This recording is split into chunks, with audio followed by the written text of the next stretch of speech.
مجھ غریب کی حالت زار پر رحم فرما۔ اس امیر شخص کو سمجھ آ گیا مجھے نیند کیوں نہیں آ رہی تھی، مجھے کہیں بھیجا گیا ہے، میں ڈھونڈتے ڈھونڈتے اسی کے لیے آیا ہوں۔ اللہ اکبر۔ وہ غریب کے پاس گیا، جیب میں جتنی رقم تھی نکال کر اس کے پیش کر دی کہ بھائی یہ لے لو، اور میرا یہ کارڈ بھی رکھ لو، کبھی بھی ضرورت پڑے تو مجھ سے بات کر لینا۔ اس غریب شخص بھی کیسا خوددار تھا، اس نے کارڈ واپس دیا کہ مجھے ایڈریس کی ضرورت نہیں ہے، میرے پاس ایک ایڈریس موجود ہے۔ تو کون سا ایڈریس موجود ہے؟ بولا یہ ایڈریس ہے نا، اللہ کی بارگاہ میں آیا، اس نے تمہیں بھیج دیا، جب دوبارہ ضرورت پڑے گی تو بھی اسی کی بارگاہ میں آ جاؤں گا۔ سارے دروازے بند ہو جائیں، میرے کریم کا دروازہ کھلا ہوتا ہے۔ ہمارا پرابلم ہے ہم جاتے ہی نہیں اس کے پاس۔ اچھا اپنا ایک چھوٹا سا ٹیسٹ لے لو نا، تاکہ اندازہ ہو جائے گا آپ کو۔ کبھی بھی آپ کو بیماری ہو، پیٹ میں درد ہو، سر میں درد ہو، پاؤں میں درد ہو، چوٹ لگ جائے، پہلے کون یاد آتا ہے؟ ڈاکٹر۔ ڈاکٹر کے پاس چلو، یار بڑا درد ہے، کسی کو معلوم کرو کیسے علاج ہوگا، دوائی۔ میں نہیں کہتا ڈاکٹر کے پاس نہیں جانا چاہیے، لیکن پہلے ہمیں اللہ یاد آنا چاہیے۔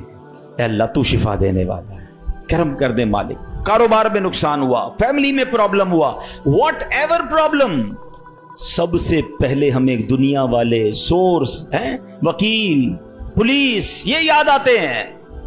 ہونا یہ چاہیے کہ ہمیں خالق کے اسباب کی یہ طرف لو لگانی چاہیے، پہلے اللہ کریم کو پکارنا چاہیے۔ اسباب اختیار کرنا منع نہیں، مگر اسباب کے چکر میں، اس دنیا کے چکر میں ہم بھول گئے اسے کہ جو حل کرنے والا ہے، جو مشکلیں دور کرنے والا ہے، جو اولاد دینے والا ہے، جو مصیبت ٹالنے والا ہے، اس کی طرف جاتے ہی نہیں ہے۔ پورا پورا دن دفتروں کے دھکے کھاتے ہیں، مگر 2 رکعت پڑھ کر اس کی بارگاہ میں سر نہیں جھکاتے۔ دیکھو اللہ کیسے کام بناتا ہے۔ ایک اور واقعہ سنو۔ ایک بہت مشہور ڈاکٹر تھا، میں نے واقعہ کتاب میں پڑھا۔ مثال کے طور پہ اس کا نام ڈاکٹر احمد تھا۔ ساری زندگی اس نے بڑے آپریشن کیے، اس کا بڑا نام تھا۔ اب حکومت نے اعلان کیا کہ اس کو گولڈ میڈل دینا ہے، life time achievement award.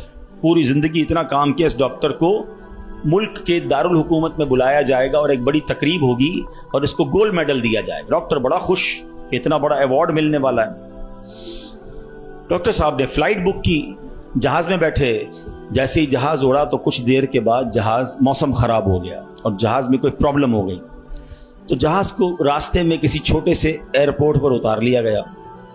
Doctor صاحب جہاز سے نکل کر عملے کے پاس جاتے ہیں کہ بھائی کب جہاز اڑے گا، میری تو وہاں بہت اہم تقریب ہے اور سارا پروگرام میرے لیے سجایا گیا ہے، میں چیف گیسٹ ہوں، مجھے گولڈ میڈل ملے گا، بتائیں دوبارہ جہاز کب اڑے گا؟ کسر چھوٹا سا ایئرپورٹ ہے، جہاز کا پرابلم بڑا ہے، اتنا جلدی ٹھیک نہیں ہوگا، آپ کو اگر پہنچنا ضروری ہے تو آپ کو ایک گاڑی لیں کرائے پر اور بائی کار چلے جائیں، آپ پہنچ جائیں گے اپنی تقریب سے پہلے۔ ڈاکٹر نے کہا یہ بھی آئیڈیا ٹھیک ہے، جہاز کے انتظار میں کہیں میرا پروگرام ہی مس نہ ہو جائے۔ ڈاکٹر صاحب نے گاڑی بک کی، رینٹ ا کار لی، جیسے ہی راستے میں گئے تو زبردست بارش، آندھی طوفان۔ اس اندھیرے میں، اس آندھی طوفان میں ڈاکٹر صاحب راستہ بھول گئے اور کسی مین ہائی وے سے نکل کر گاؤں کے روڈ پہ چڑھ گئے۔ بہت دیر تک راستے میں، اب بھوک بھی لگ رہی، کھانا بھی نہیں کھایا، اندھیرا گپ، بارش ہو رہی ہے۔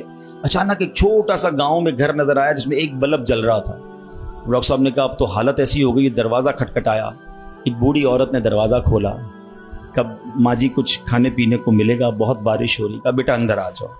وہ اندر چلا گیا، ماں جی نے بڑی محبت سے اسے پانی بھی دیا، کچھ کھانے کو بھی دیا۔ تھوڑی سانس میں آئی تو ڈاکٹر نے دیکھا کہ برابر پہ بستر پر ایک نوجوان لیٹا ہوا تھا۔ کہا ماں جی یہ کون ہے؟ کہا بیٹا میرا بیٹا ہے۔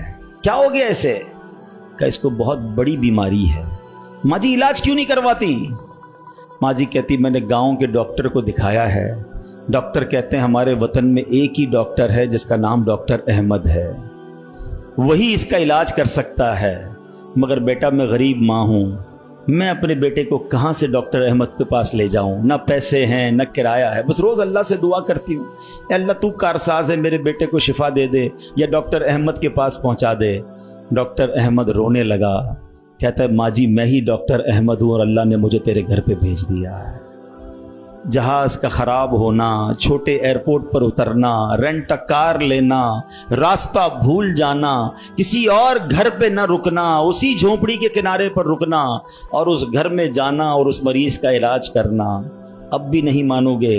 ان اللہ علی کل شیء قدیر، میرا رب جو چاہے وہ کرنے پر قادر. بس ہمارا بھروسہ ہل جاتا ہے. ہم سمجھتے ہیں دنیا والے ساتھ دیں گے, ہم سمجھتے ہیں دنیا والے مسئلہ, ارے دنیا والے تو دکھ دیتے ہیں. اپنا پرابلم بتاؤ تو ہنستے ہیں, ہم سے کہتے فکر نہ کرو, دوسروں کو بتاتے ہیں دیکھو اس کا یہ مسئلہ ہے, یہ فلاں کام کے لیے آیا تھا, اتنی بڑی بڑی باتیں کرتا ہے, اس کا یہ مسئلہ ہے. ہمارے مسئلے کو انجوائے کرتی ہے دنیا, کون ساتھ دیتا ہے آج؟ مگر جو ہمارے عیبوں پر پردہ ڈالنے والا, جو ہمیں بچپن سے لے کر آج تک نوازنے والا, جو ہمارے گناہ ہونے کے باوجود ہمیں عطا کرنے والا ہے, وہ ہمارا رب کریم ہے. ارے جو ہماری ماں سے زیادہ ہمیں چاہنے والا ہے, ہم اسے کیوں نہیں پکارتے, اس کی طرف توجہ کیوں نہیں کرتے؟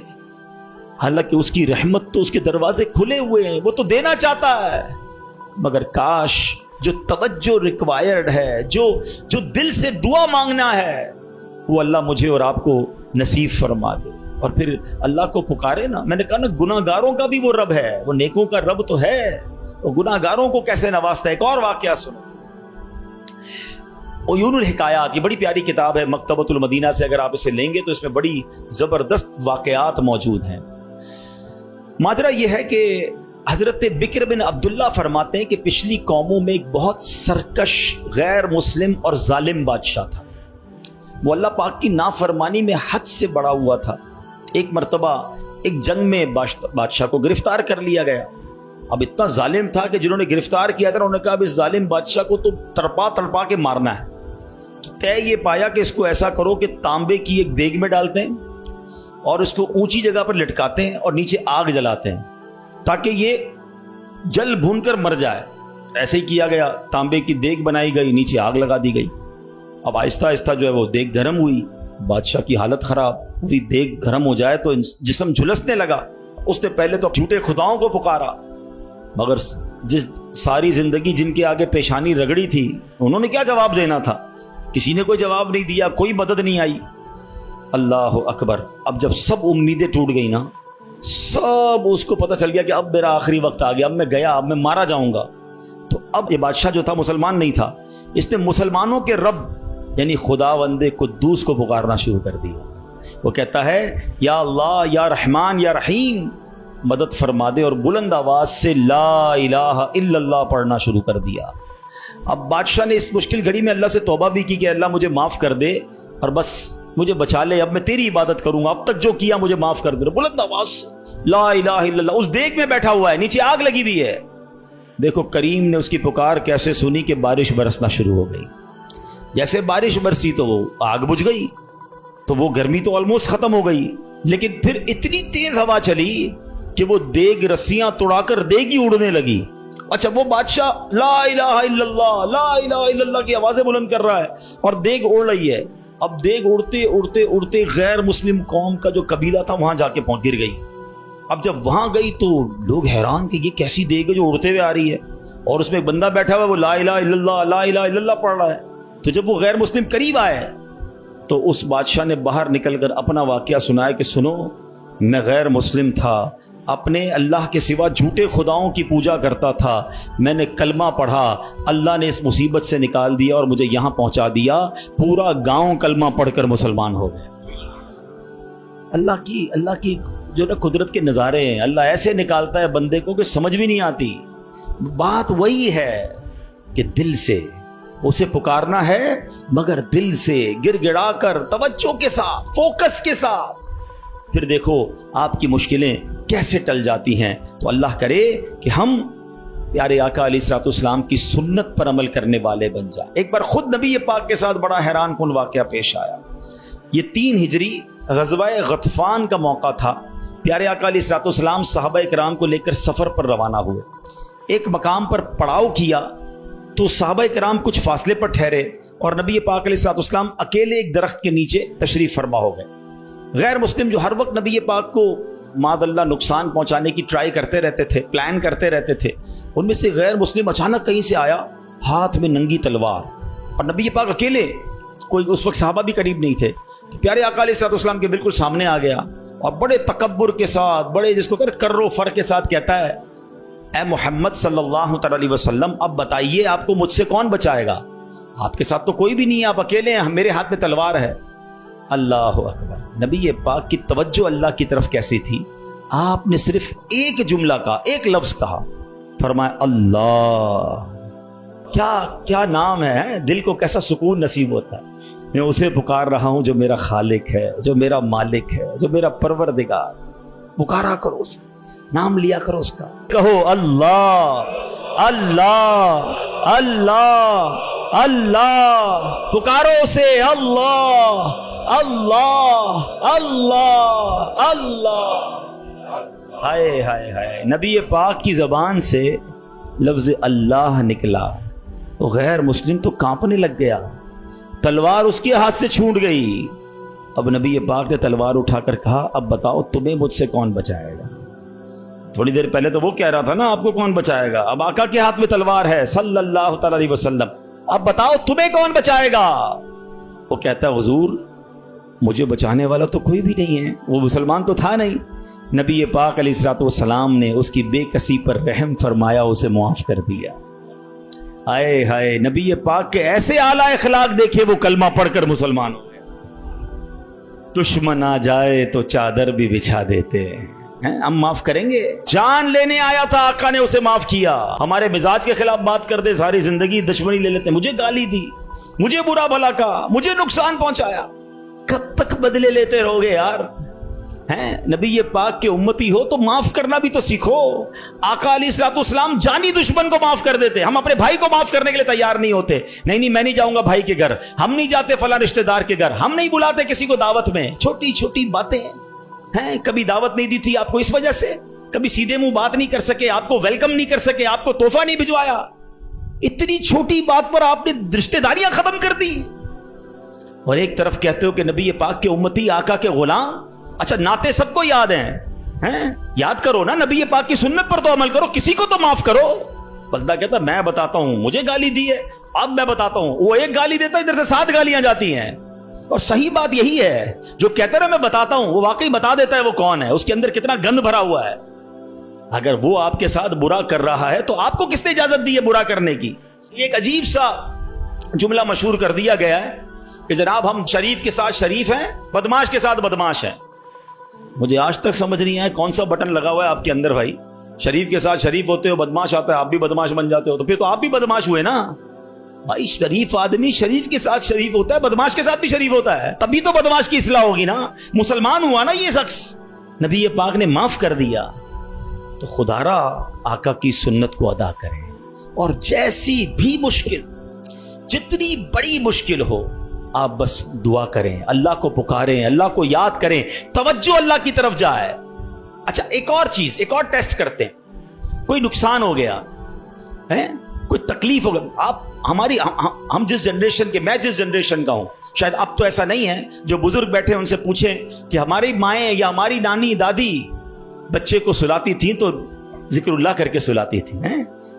آمینہ بی بی کے گلشن میں کیسے پڑھتی تھی؟ آمینہ بی بی کے گلشن میں آئی ہے تازہ بہار، پڑھتے ہیں صلی اللہ وسلم آج در و دیوار. نبی جی اللہ اللہ اللہ لا الہ ہو اللہ اللہ اللہ لا.